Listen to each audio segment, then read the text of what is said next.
Continuamos en Noticias Express News y la pobreza, el desempleo y la falta de acceso a los servicios de salud han sido parte del impacto que ha tenido la pandemia en la comunidad latinoamericana. Esto de acuerdo a un estudio realizado por la organización de caridad IRMO.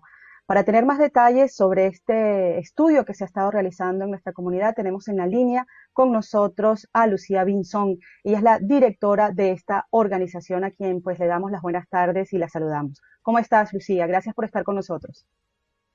Hola, Arelis. Buenas tardes. Gracias por la invitación.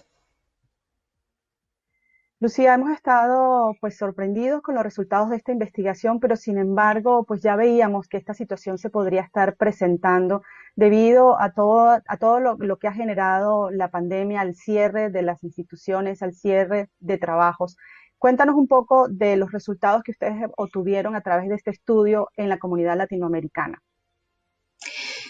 Sí, fue una investigación bastante comprensiva sobre el impacto de la pandemia en diferentes aspectos, incluyendo el empleo, el ingreso, la vivienda, la salud y el acceso a los servicios.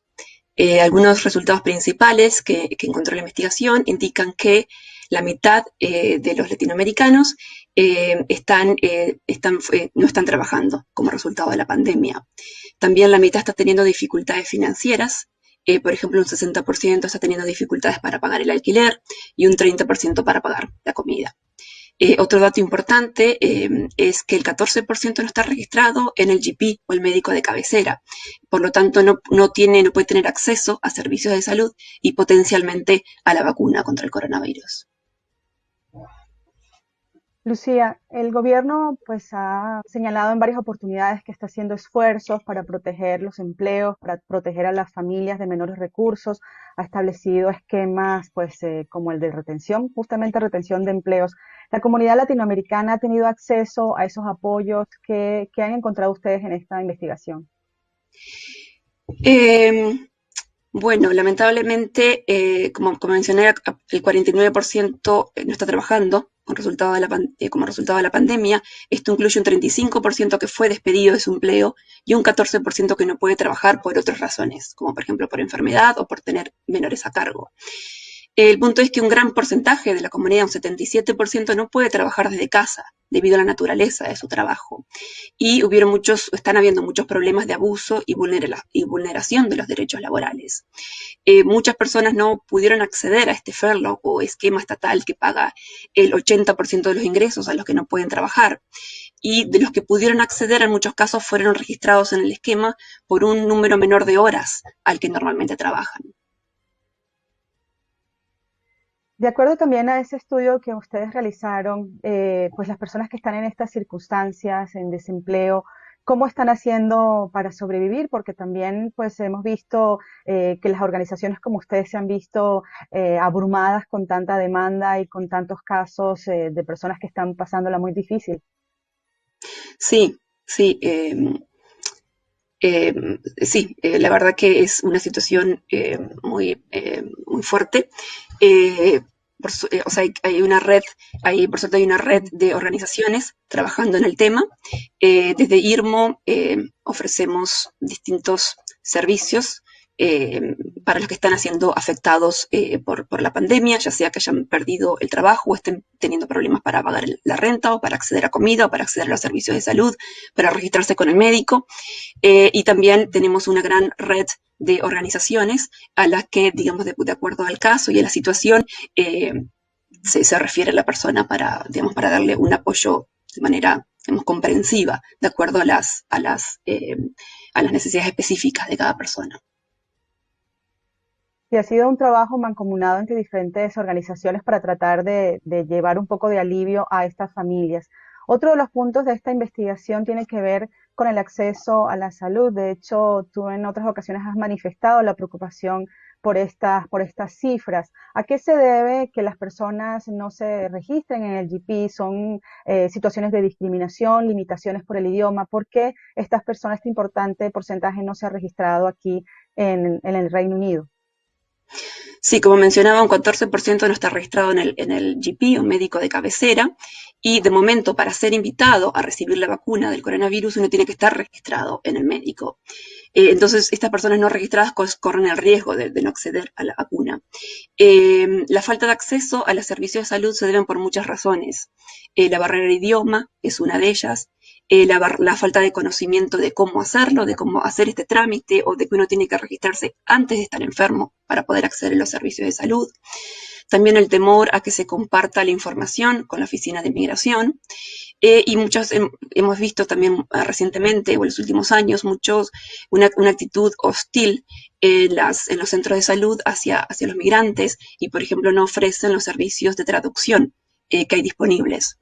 Entonces quisiera aprovechar esta oportunidad para decir que es muy importante registrarse en el médico. Es gratuito, esta atención primaria, que es el médico de cabecera, no se cobra a nadie.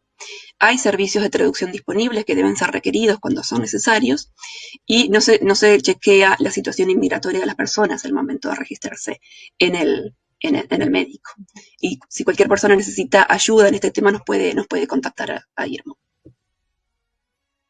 Lucía, ¿y eso podría tener un impacto para las personas en cuestión de acceso a la vacuna? Porque también eso se ha visto reflejado en esta investigación, esta preocupación porque podrían quedar fuera muchos latinoamericanos en este proceso de inmunización.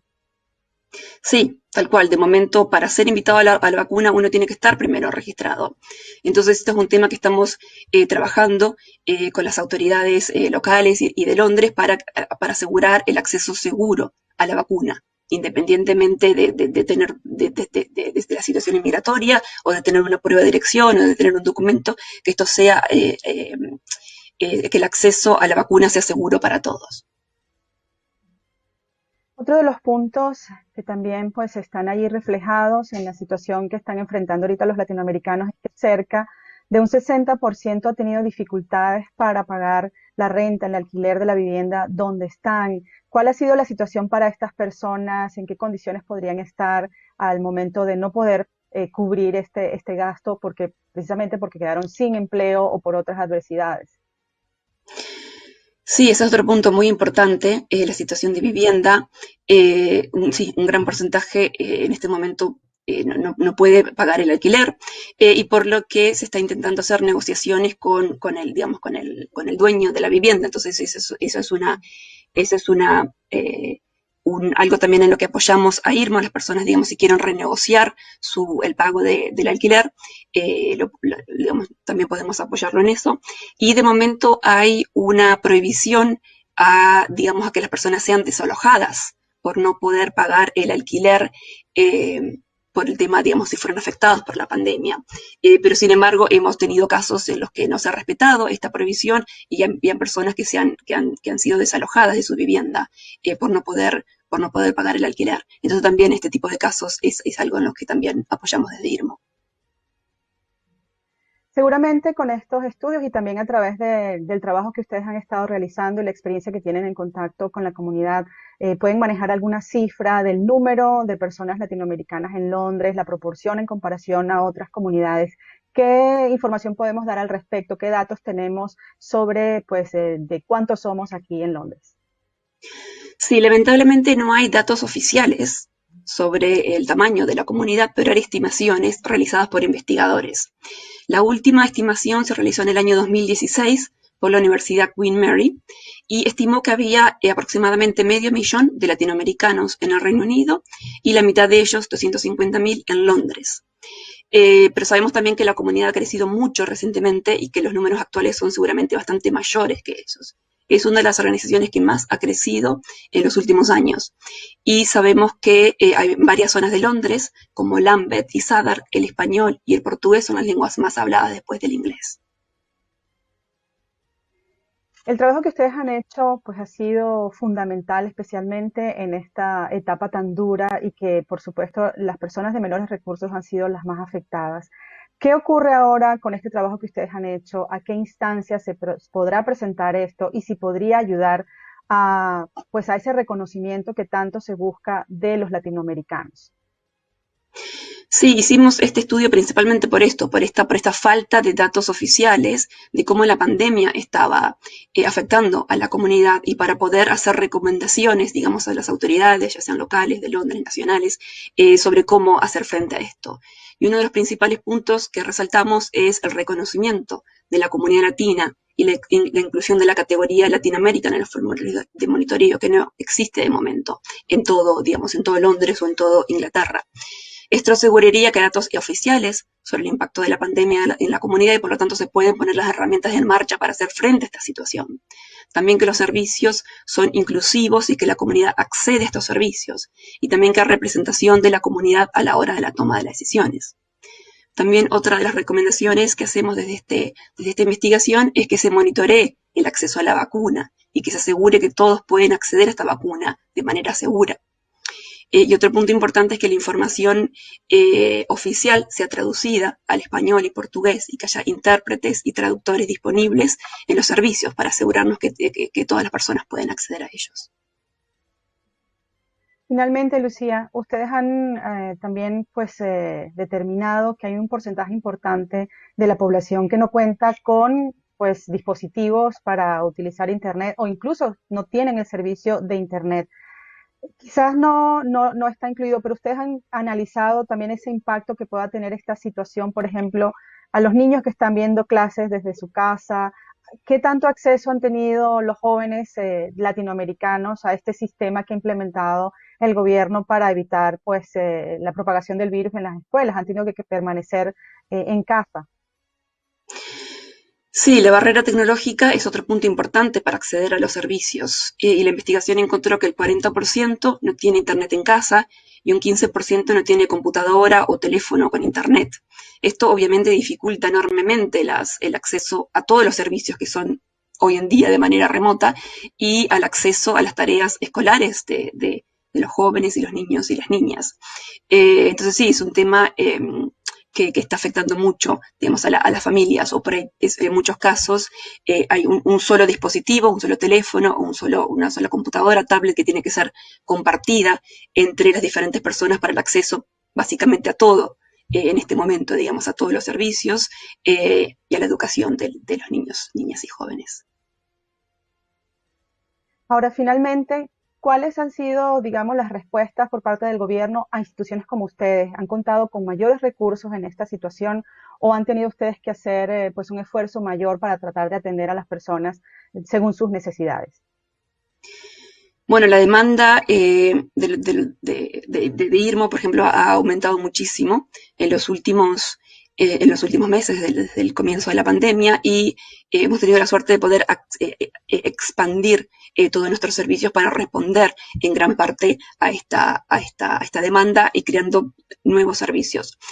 También hemos estado en contacto con las autoridades locales, digamos, ya sea de las distintas zonas de Londres como de Londres, para trabajar estos distintos temas y acceder a un poco de, digamos, de financiamiento para esta extensión de las actividades y para esta respuesta a la pandemia.